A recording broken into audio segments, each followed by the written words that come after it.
Linear regression.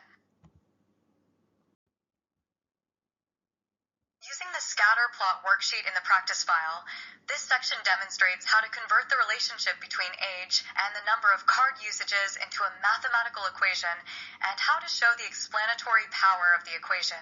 If the scatter plot is a bubble chart, revert it to a two-dimensional scatter plot.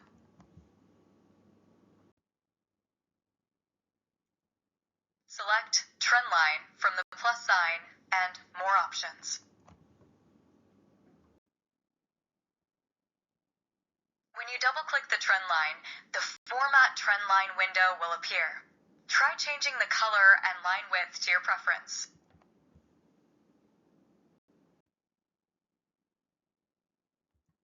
The trend line options will appear. Here, you can check Display Equation on Chart and Display R-squared value on chart.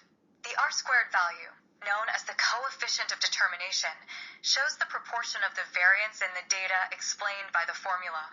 Of course, the most appropriate trend line may not be linear regression, but instead could be an exponential or logarithmic trend line.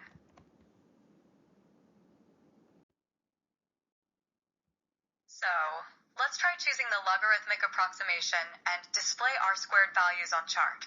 We can see that the R-squared value of the logarithmic approximation is smaller than that of the linear regression we tried earlier.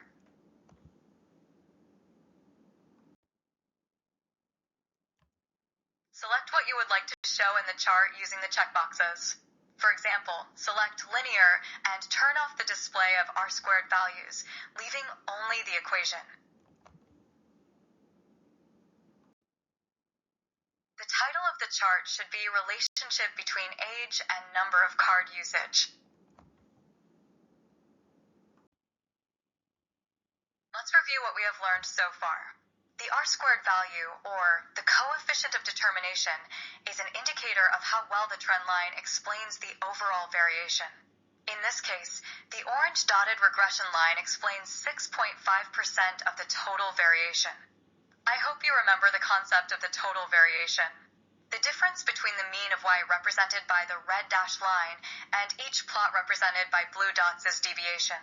The sum of the squared deviations forms the numerator of the variance.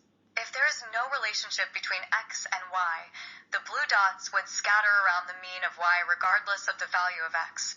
However, in this case, there appears to be a slight upward trend between age and the number of card uses, and the sum of squares from the regression line is smaller than the sum of squares from the mean of y.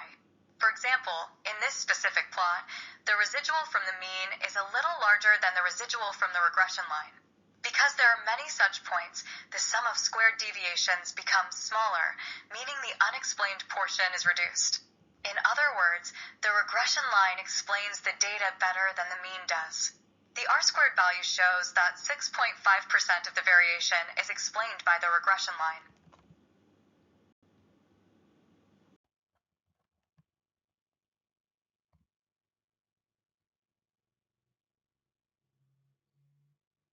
The orange dotted line represents the regression model, and the equation when statistically significant is y equals 0.06x plus 5.74. The regression coefficient is approximately 0.06, and the intercept is approximately 5.74. If there is no relationship between x and y, the regression coefficient would be close to 0. If there is a positive relationship, the coefficient would be positive, and if there is a negative relationship, the coefficient would be negative. In this case, when x increases by 1 unit, that is, when age increases by 1 year, the number of card uses increases by 0.06. However, whether this result is statistically significant will need to be determined by a statistical test. If it is not statistically significant, then it cannot be said to have a slope. In that case, we cannot say the regression coefficient is not 0.